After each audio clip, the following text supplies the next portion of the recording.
and welcome back to Inside the Vault, episode number 56. I'm your host, Ryan Smith.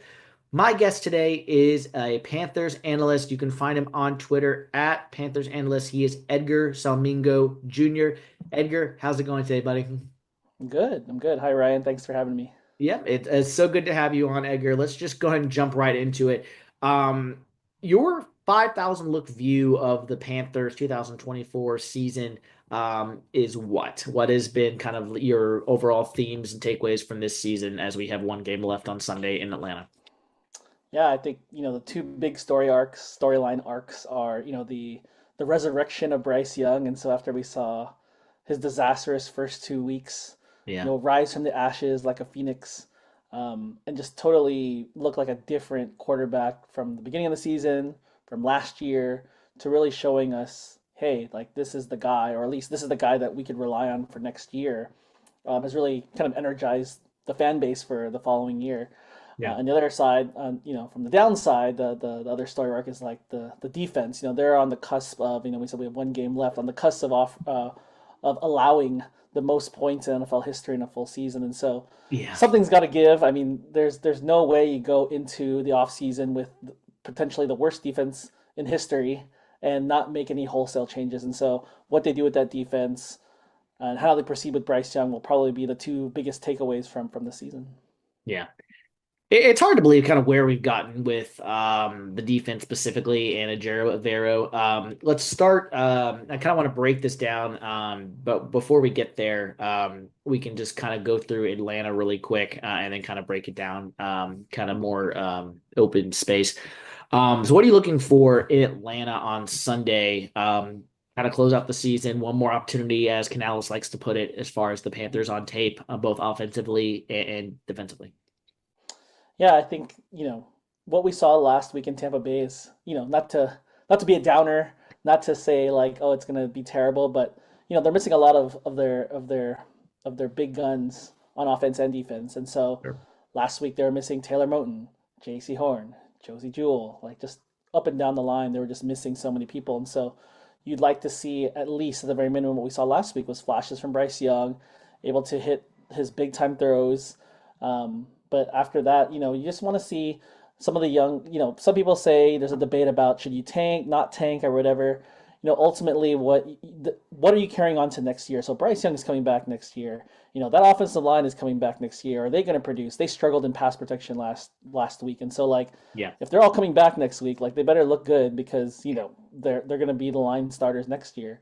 Um, they're out at running back. Adam Thielen has already showed that he's a good protector. But what do those young guys, Xavier Leggett, Jalen Coker, can they flash something? Xavier Leggett has disappointed some people this season. He disappointed last week. He's had some disappointing drops. I know there's talk about a wrist injury, but you want to see flashes from the young guys, especially those that are returning next year. And so if they tank, at the very minimum, like you're seeing development from the guys. If they win, even better. But if they lose, you want to see development from the guys who are coming back next year. The veterans, they're great. They provide production from wherever they're at, but in a week 18 in a season where there's no one for playoffs, we don't need to see anything from them, and really want to see the rookies, the flashes that Dan Morgan invested in. Right. Can they show they can play at this level? Yeah. And really, as we get into kind of the off-season mode that we'll transition to, but I want to come here with you since I know you kind of study this stuff pretty deeply, and I know you've done some insight. So, starting first with Dan Morgan, Brent Tillis, and Dave Canales, kind of on the coaching side of things. Yeah, I mean, Dan Morgan, he said he wanted dogs on this unit, and he brought over Brent Tillis from Kansas City, who's known for being the guy who did the cap contract for Patrick Mahomes, that big 10-year contract. And Dan Morgan was promoted from assistant general manager to general manager after the departure of Scott Fitterer. Dave Canales was hired as another head coach for the Carolina Panthers after what seems like I think 7 new head coaches since Ron Rivera was fired, including interims. And so I'll start there with just those three in general. Kind of what are you looking for in this 2005 offseason from those gentlemen, as far as whether it's from a Dave Canales roster standpoint, or is it play calling from Dave Canales? The thing I think people, and you might feel the same way. For me, it's Canales needs to learn how to not abandon the run so quickly. I feel like he did that a lot this season, and that's going to come being a first-time head coach and also being a play caller for their second year. And then with Dan Morgan, it's can he stack draft classes like he had this past year and find some free agency gems that might have to overpay a little bit like they did for Robert Hunt last year, but can he do another year of those type of developments to get this team with some depth, with another class of draft picks coming in to help in 2025, which is, let's be honest, Edgar, a weak NFC South still once again, and Bryce Young will be the youngest quarterback in the NFC South entering 2025. Yeah, you make some great points. I think, for this offseason, I think a lot of people are excited about, again, with the direction of Bryce Young. It's like, okay, let's see what we can do on offense. You hired Dave Canales, who is an offensive, a young mind. You've got Bryce Young, who's a number overall pick. You've brought in a number one wide receiver last year in Xavier Leggett, a tight end in Jatavian Sanders, and then you invested very heavy on the offensive line between the two guards and Taylor Moton. Like you're spending a lot of money up front, and so and also they extended Chuba Hubbard. So Right. you've got a lot of pieces on offense where like you want to make that part elite. I like to say that this is just my philosophy, both in the draft or off season, is like you want to make something really, really good. You don't want to be average everywhere. You've got to be elite somewhere and try to get by everywhere else. You can't. There's just no way in this offseason the Panthers can come away. It's like, oh, they're elite in offense and defense. Like, you got to pick something. And so if I had to pick something, if I want to say like, hey, the Panthers have done this and like they killed it, and the other places are going to suffer, I would say like, dude, make the offense great. You hired the coach, you got the quarterback, you got the pieces on the offensive line. Then like make this offense hum. So like if it's getting out a T Higgins or getting a Ted McMillan or whatever it is in the draft or whatever it is in free agency, like I want them like they did with the offensive line and say like, dude, we made the offense like almost, we overhauled it just like we did the offensive line the previous year. And so can you get Bryce those weapons? Because even though he's looked promising, like there he's still making much out of like nothing. And so like Yeah. can you get him something where it doesn't have to all be on Bryce Young's shoulders, even though he can do so? On defense, I know you mentioned like Dan Morgan wants dogs, but like they've got to rehab the defense. They got to like just throw out almost everything and start anew, right? And so, um, I think last year, I know this is me being an optimist. Like I thought, like, oh man, they really, really nailed their run defense last year. They brought in Ashawn Robinson. We thought Derek Brown was going to play. Jadeveon Clowney was one of his strong suits was run defense, along with Josie Jewell and Shaq Thompson. It's like okay, cool. Like they didn't do the best, but like hey, we could stop the run. And then now like they're the worst run defense in the NFL, and so that didn't work. So again, if you have to pick something to be strong at, like you need to stop the run. The tough part about this season, especially against those big quality teams that they played against, Tampa Bay, Kansas City, Philadelphia, that's good run, is that they could run the ball near the end of the game. We knew they were going to run. They couldn't stop the run, and it's really just you're running out of steam here because you're just trying to stop something that you know you can't. And so I would love to see them nail the run defense on defensive side and on the offense, almost overly shop for some weapons for Bryce Young. I think like as you mentioned, Ryan, like the Carolina Panthers are in a position that they're not going to go up against other teams with the same offer, and someone's going to say like, oh, I'd rather go to Carolina than say I don't know, Buffalo or Minnesota. Like they're gonna have to overpay, or they're gonna have to find a veteran that like didn't get the money that he wanted in free agency, Right. and say like I'm gonna take a 1 year prove it deal with the Panthers, get my playing time, and then rehab my value for year two. And Yeah. so that's really the design I see is like who are you gonna overpay for, and they better be worth it, like Robert Hunt, or like is there a veteran who doesn't get the payday that they were looking for, and try to fill spots with like these 1 year prove it deals with some really quality productive veterans. Yeah. I've spent the first 10 or so minutes not asking this question, so I'll ask it now. What is your thoughts on defense, specifically with Ajero Evero for 2025? I know he's the topic that everybody wants to talk about and will be talking about this offseason. Um, I look at it as two different fronts. Number one, yes, Derek Brown, with him in the lineup, the Saints scored 42 points. Without Derek Brown, the Panthers have also scored 40 points two other times this season. That is a big loss. Derek Brown, there's no sugarcoating it. The run defense would be better. How much better, we don't know. Shaq Thompson, gone. Um, And then you have guys like Jordan Fuller who have just not played up to their ability. He's been a healthy scratch the last few games.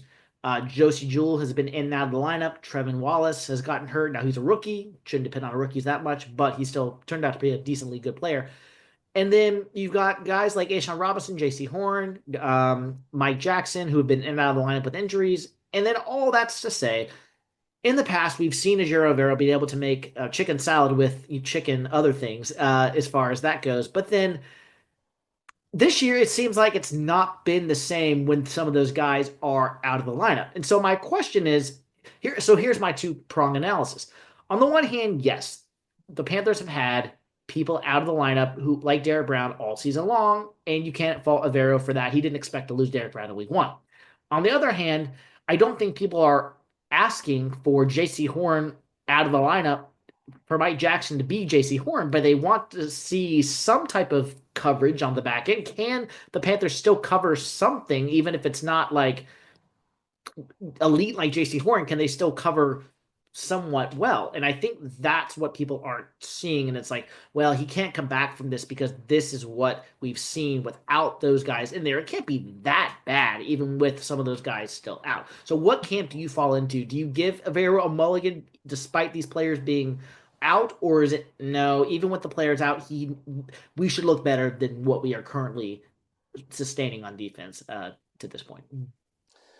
Yeah, it's got to be a little bit of both, and not to be a cop-out answer, but like Yeah, I yeah, believe in Ejiro Evero. I believe in, his assistant Dom Capers. Like they're too good and too talented to be this bad, And so I think in practice, like just a practical standpoint, someone's got to take the fall for this. You can't return with the same people and the same coaches and say like, oh, okay, last year was just because of Derek Brown. Like there's a better answer than that. And then I look at I don't know if you saw the Monday Night Football game between the Lions and the 49ers, but I think that Lions, even the 49ers, like they both kind of gave a blueprint of like what you could look like even if you have a struggling defense. So Detroit has suffered like an insane amount of injuries on their defense. yeah, They lost Aiden Hutchinson and so on. Just the whole laundry list of people they've yeah, gone. They were yeah, still able to dominate the 49ers because their offense was so strong. And yeah. even the Niners were able to put up a fight too, despite their defense not being able to stop, Ben Johnson and the Lions offense. And so I think there's a blueprint there for like, hey, one, like something's got to give with a Jared. I don't know what it is. People say like, oh, we should change the scheme or we should change the defensive coordinator. Like, unless someone's out there that's a proven commodity, it's like, dude, I'm gonna take this guy because this guy has dominant defenses every like a Vic Fangio. Like, let's do it. But like, I don't know if trading an Ejiro Rivera for like another first timer defensive coordinator or like an unproven person, like we might as well just might as well just keep the guy if we're just gonna who are you gonna bring in instead? And so that's gonna be a big piece of what they do. But even though Derek Brown obviously was a big part of this defense, like he was just one person. So when they got blown out by Tampa Bay, when they got blown out by the Saints, and they got blown out by the Chargers, was it just because Derek Brown wasn't 100%? Like there's got to be other structural things that they got to change. And so I think in my heart of hearts, I think Dom Capers and Ejiro Rivera are too talented to be this bad. But someone's got to be scapegoated just to be practical here because they can't go into next season with the exact same product and the exact same scheme and say like, oh yeah, like last year was just a mulligan. Last year was just an anomaly. Like something was bad last year, and a major change has to be taken for it to improve for next year. Yeah, I think it's going to come down to one of two things. Either the Panthers and Avera will mutually part ways, or I think there will be staff changes on his staff if he does decide, if they do say you are returning, but you are going to need to make some staff changes as a result. And Yeah, I so, can see that too. yeah, so we'll see what happens on that front. Switching hands now to the offensive side of the ball. We mentioned a little bit with the receivers getting Bryce some pass catching help, bringing in Xavier Legette, trade away Jonathan Mingo to Dallas, which is still looking like a wonderful pick now, continuing. So you got guys like David Moore, Adam the Ageless Thielen, Devin Tompkins, who has had some good minutes. And then a guy that I didn't even know existed, Dan Zylstra, to be quite honest with you. I'm sure, Dan, if you're listening, I'm grateful for your service with the Panthers so far, and I'm proud for a couple of your catches, buddy. And then guys like Tommy Trimble, in and out of the lineup, JV and Sanders, and Ian Thomas, I think is finally going to be off this team in this offseason, I think, unless somehow he makes his way back. So here's my blueprint for the team this offseason. Everyone wants to talk about T. Higgins, and that's fine. I don't dislike T. Higgins. I just don't think he's a number one receiver. I think he's a number two. And yes, Jamar Chase makes pretty much anybody a number two receiver. I get that, but I just don't think he has consistently shown enough to be a number one receiver. When Jamar Chase is not in the lineup. That's my personal opinion. I may be wrong. He might come here and make me look foolish. Fine. Ted McMillan and Luther Burden are the two receivers in the draft that everyone talks about that the Panthers could target. But I want to know about Garrett Wilson. Garrett Wilson from the Jets is someone who is no secret, might be asking for a trade out of New York, especially if Aaron Rodgers returns or even if he doesn't return. Um, what is your thoughts on someone like a Garrett Wilson instead of T. Higgins, and then going into the draft with your receiver, and then you address other needs, promptly? So someone like a Garrett Wilson instead of a T. Higgins, or do you think the draft might be more an acceptable approach instead of free agency, and that you don't have to overpay somebody, or you don't have to use up some precious draft capital, obviously, in a trade? Yeah, unless those are great. Those are all great options. I love that we're having this conversation because like if we're debating between T Higgins and Garrett Wilson, like okay, like this is awesome. Like we're if we get one or the other, then like that's really great for Bryce's development, right? Like we're Right. not arguing about DJ Chark and we were talking about Jonathan Mingo and Terrace Marshall a year ago, right? And so like Yeah. if we're debating like oh T Higgins or Garrett Wilson, it's like okay, that's a good conversation to have. I'm not to say that I'm on the fence, but like I haven't seen enough of T Higgins to say like he's definitely not a wide receiver one, but his numbers even when Jamar Chase is out, it's still pretty impressive. And so you've seen what Bryce Young has done with lesser talent, and so even a talent of T Higgins, even a talent of a Garrett Wilson, could just means so much for Bryce Young and his development. In the case of T Higgins, again, if everybody, so one of the most common destinations for him is like the New England Patriots, who have like a ton of cap space. So like if you're gonna beat New England, you're gonna have to pony up some money to get someone like T Higgins. And so is he worth that money? Probably not. Is he worth 30 million a year? Probably not. But like just to secure someone for Bryce Young because you can't get anybody else, like maybe that's worth it to you. Garrett Wilson, I think, is probably the best wide receiver if he's available. If he's available for trade, I love it. Garrett Wilson's like a top level, insane wide receiver. That would be my dream scenario. The only downside would be is like you'd have to give up draft capital for him, and so like Yeah. you are risking a commodity. This is probably like a Brent Tillis conversation, a commodity at a rookie contract for someone who's definitely an elite wide receiver, but you have to pay him some money very soon. And so, just as a heads up, like you better be sure that you're getting this right because you know you're giving up a cost controlled commodity, whether it's defense or offense. Like you're giving it up for Garrett Wilson, so this better hit. Last year when they got Deontay Johnson, we all thought, many people thought this is going to be so good, and he failed miserably. So if you're going to give up draft capital and pay Garrett Wilson, like this better work out. And so I'm happy with either of them. If that's the debate we're having, like that's cool. In the draft, we saw last year between Malik Neighbors, Brian Thomas Jr., Lad McConkey, like a wide receiver, a rookie wide receiver, the right one can just step in and produce in year one. And so like that's another option. Ted McMillan, Luther Burden, you mentioned. I like a guy like Jaden Higgins later, a guy like Tez Johnson later. They're not maybe on the caliber of the upper echelon of wide receivers or the free agents or T Higgins or Garrett Wilson.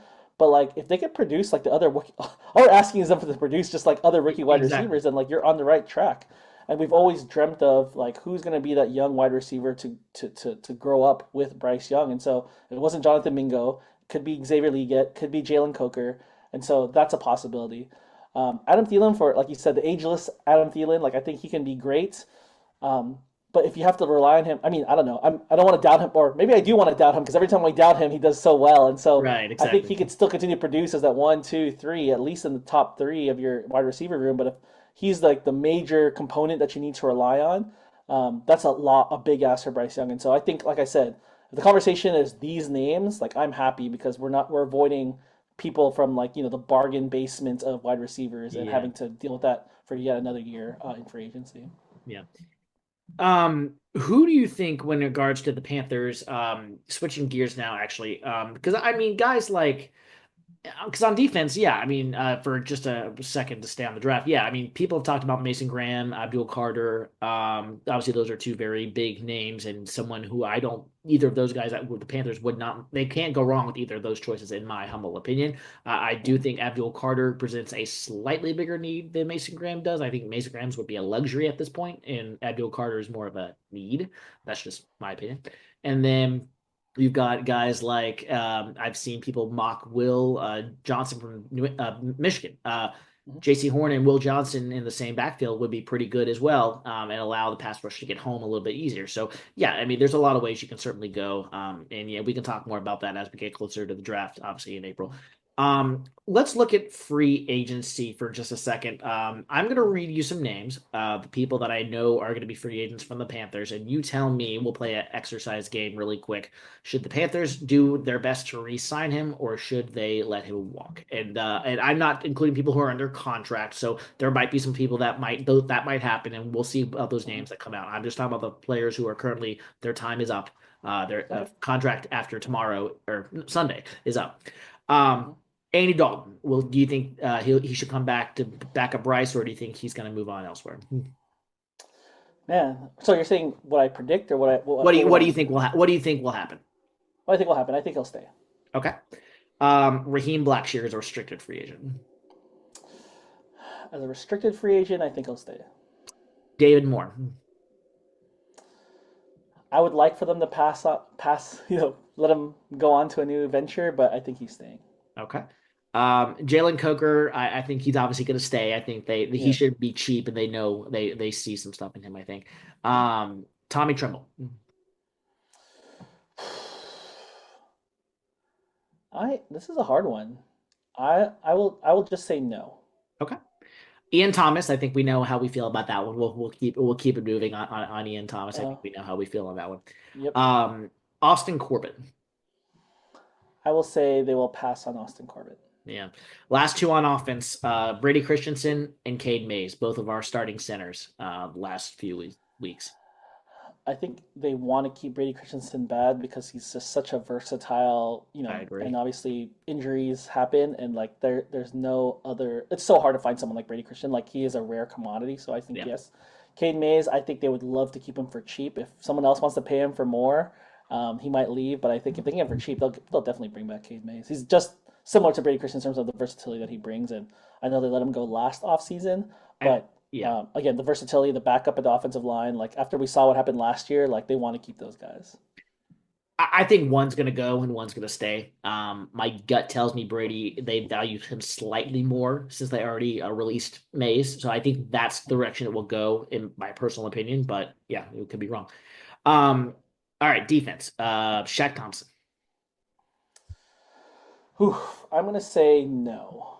I Okay, want him to be yes. back, but I'm gonna say no. I'm gonna say he goes to Tepper and says, "Give me a team friendly deal. I'll come back for less money. 1 year, 2 year, prove it deal. But if they say no, yeah, I can see them moving on. Mike Jackson, I think I was gonna ask you about that one, but given Canales' recent comments on Mike Jackson, I think they very clearly want him back. I don't Yes. think that one's a mystery there. Um, Yes. Jordan Fuller, No. you know, that's what Mr. I Healthy thought. Scratch. Xavier Woods. I want to read into the tea leaves. Obviously, I love the local reporters. Joe Person in his article yesterday said they want to reconstruct the safety room. I Yep. thought Xavier Woods has brought a lot these last years, but I think they'll move on because they want to redo the safeties. I agree, and I think Damani Richardson is going to be one of those names. I think who has played well for the Panthers as an undrafted free agent for sure. All right, Hmm. finally, let's end it with the special teamers. JJ Okay. Jansen, we know they're going to bring him back unless he decides to Yep. suddenly retire. I'm not going to ask you about that one. Uh-huh. Hecker and Pinheiro. What are we thinking? I think Pinheiro will walk, not because he's missed, but even like the whole contract dispute last offseason, I think he'll move on. Johnny Hecker, I could see it going either way if they want to, if Brant Tillis wants to be, saving money. But gosh, I'm just gonna be, just to be safe, I'll say yeah, he's coming back. I could see them resigning him to a cheaper deal, not nearly as long as that they initially signed him for. So yeah, that's my guess on that one. All right. Well, as we continue to wrap up here, we got a few minutes left. Edgar, I want to just get you some rapid fire. What are your thoughts on just some different topics surrounding the Panthers, and then then I'll let you go. Yeah. Um, what have we not talked about enough this season regarding the Panthers? It can be good, it can be bad, something in between. What have we not talked about enough with the Panthers this season? I don't want to sound hot takey, but we Sure. haven't really. It's been Dave Canales' first year, but I think like between their really bad losses, between Saints and the Chargers at the beginning and Tampa Bay last week, they've been really outcoached these last, these blowout losses. Like they've just been badly coached on all phases of the game in these losses. And so one thing we haven't talked enough about because we're giving Dave Canales some grace for resurrecting Bryce Young for being his year one because he's such a great communicator and a nice guy. I love him as a person, but we haven't talked about how deficient, as a schemer, as a smart football coordinator, as someone who's managing all different phases of like I don't think we've talked about enough. I think his seat will get a little bit hotter starting next year, but it's just something that's flown under the radar because there's so much else to talk about that like, hey, Dave Canales has like, underperformed as a coach. I give him credit for giving Bryce Young the room to grow. But remember, he sat Bryce Young, and he only came back because of a car accident to Andy Dalton. And so I think the jury remains to be seen if he is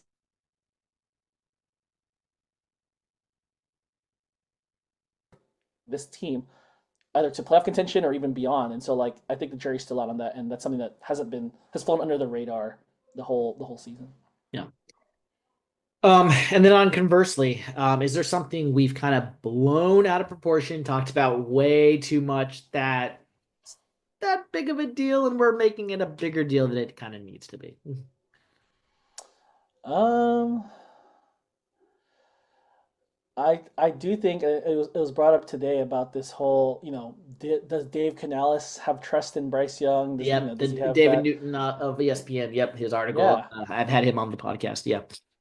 yeah. There's an article that came out this morning from him that said that a source close to Bryce Young felt like Bryce Young was he lost his trust in Bryce Young and was ready to move on. And so I think it's overblown. I don't want to talk about it anymore because it's already happened. And obviously, we see Bryce Young is capable of being an NFL level quarterback.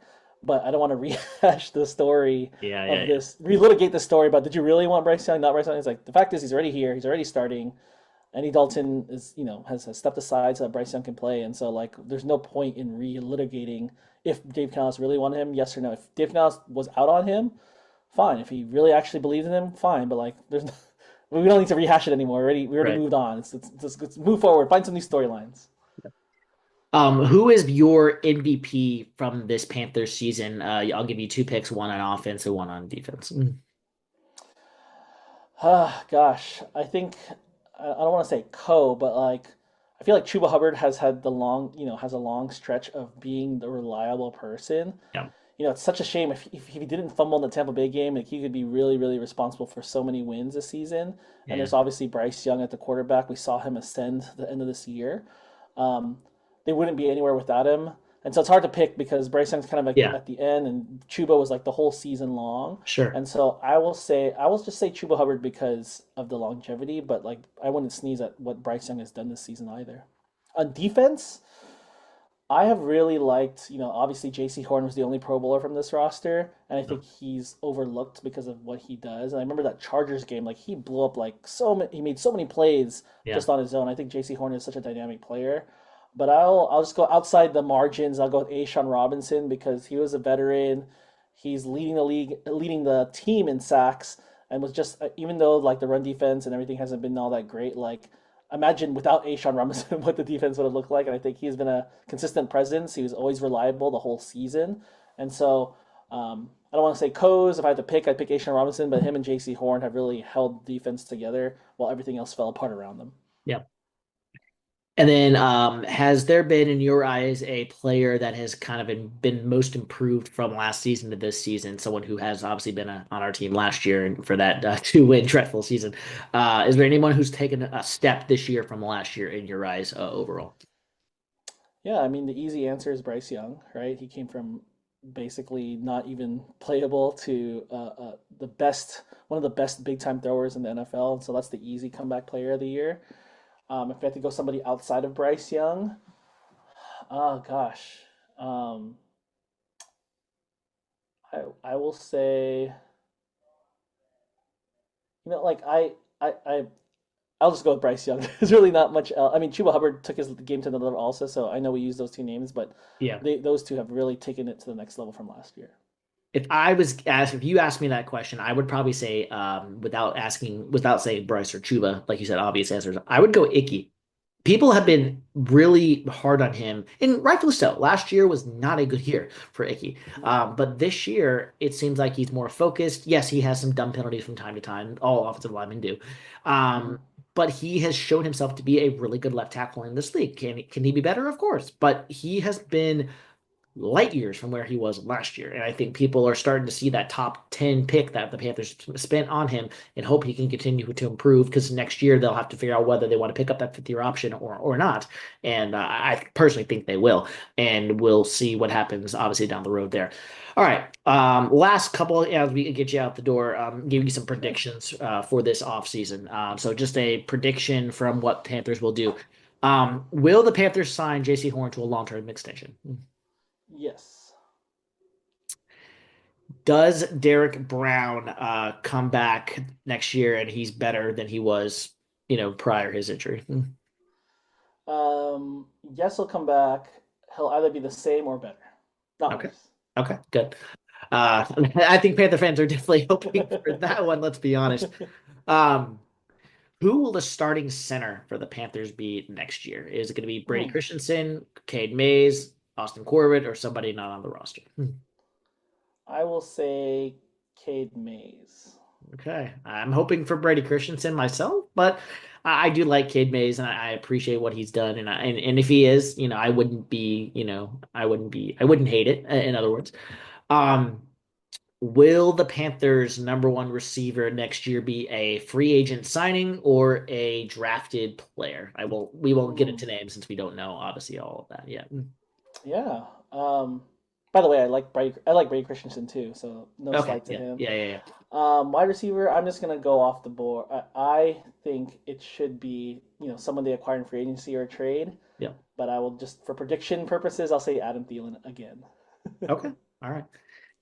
And then finally, is there a position for this season, this offseason, no holds barred that the Panthers, whether it's the draft or it's the free agency, what is the not one position on both offense and defense that they need to add for people who may not be as following the draft or as free agency as closely? What is one position on both sides of the ball the Panthers must come away with in addition to this offseason? There's no, questions asked. It's a fact. Yeah, I mean, for me, like I just look at where have you seen a lot of churn? With this front office has been shuffling people in and out, and what positions have been the positions that are most, shuffled, I guess you could say. Like they're Yeah. churning constantly because they're constantly trying to find someone to step up and take that spot. I think on offense, it could be due to injuries, but you see like at wide receiver, you've seen some churn. Like, sorry to correct you, not Zilcha, but Chisena. I Just don't want it that. to get Thank mad you. at us. Yes, yes, yes, yes, yes. But he's getting some run. Devin Tompkins, obviously Devin Moore's been playing well, but like there's some churn in that position compared to the other positions. I would love to see them make a move at running back because Jonathan Brooks is more than likely out all of next season, and so I would say running back and wide receiver are probably the main ones on offense. Yep. On defense, where we've seen a ton of churn is at cornerback and at edge, and so like I could picture them making moves at those two areas over doubling down on a position, whether it's the draft and free agency, on all four of these positions we're talking about, because you could see like every week they're making a move in the practice squad or someone at the bottom or whatever. Like they're looking for someone to step up and take this position, and Mhm. no one has done it so far. And so I could imagine them going doubling down or drafting high or spending money in those positions because they've been trying to do it all season long. You mentioned one other name that I didn't bring this up earlier, or position at rather. Do you feel with the Brooks injury and probably going to keep him out all of 2025, like you mentioned? Do you think Miles Sanders returns with Chuba next year, or do you feel like Miles Sanders is going to move on after this Atlanta game and we'll have someone else in that position? I think he will move on. I think that he came in with such high expectations. I think like if he came in as a running back too, like they might as well keep him. But they thought he was going to be The the guy. workhorse back, Yep. the Yep. guy. And so maybe in his mind he thinks he's still the guy. I know they gave him a lot of touches at the beginning of the year when he was still healthy. But I think that they move on just because they thought something and he thought something, and maybe trying to go to a different team and resurrecting his career might be better for him. Yeah. Well, as I said at the top, my guest today here on Inside the Vault, episode 56, has been Edgar Salmingo Jr., Panthers analyst. You can find him on Twitter at Panthers analyst. And Edgar, before I let you go, I'd be remiss in not only plugging your stuff, where can people find you, what things what are you doing, but is there anything that you want to leave the listeners here of Inside the Vault with a couple of nuggets, things that maybe we just didn't get to in our conversation, things that you want to kind of bring up here before I let you go? And then, like I said, where can people find you on socials, in other words, and things that you might be working on? Yeah, I would say just keep an open mind during free agency and the draft. Some people people on Twitter, obviously it's Twitter, so you take it with a grain of salt. But some people get Exactly. so angry, like I like this person, or like we had our conversation about T. Higgins and Garrett Wilson. Like we're at the point where like you have to be open with different possibilities because anything can happen. I know a good friend of mine, Jared, just threw out the idea of trading down and getting a tight end, Tyler Warren from Penn State, and he I got a saw lot of that. heat Yeah. for that. Yeah. Yeah. And so I just feel like the idea of this off, especially you're the Panthers, you're one of the worst teams, 7 straight losing seasons, right? And so like we're at the mercy of like kind of bit, either getting, we have Slim Pickens in free agency. Yeah. Obviously, we'll have high picks in the draft, but like there's so many different scenarios, and so I wouldn't be so anti a particular situation, and just really think about whether it's a T Higgins, whether it's a Garrett Wilson, whether it's somebody completely else, like being open to different possibilities because every offseason has been like, oh, like I didn't expect them to do that, and so I wouldn't want you to, or not you, but the fans, the people Yeah. listening Yeah. out there, thinking about like, oh, my heart is so set on Abdul Carter. Like, what if the Panthers pass on Abdul Carter? Like, just be prepared for different possibilities, and you'll have a more sane offseason. Just thinking about like what are the positives of possibilities, and anything can happen. For me, I've kind of taken a step back. I've been helping out with the Riot Report in the off season before, and so maybe that's something I continue. But as of now, right now, I'm only on Twitter, Panthers Analyst, and on Blue Sky. And so if you like what you have heard or seen, like that's where you'll find my work. But obviously, couldn't have this opportunity without you, Ryan. So thanks for having me on. Yeah, absolutely, Edgar. And we'll talk to you later down the road. And thanks for coming on. Yeah, thanks for having me.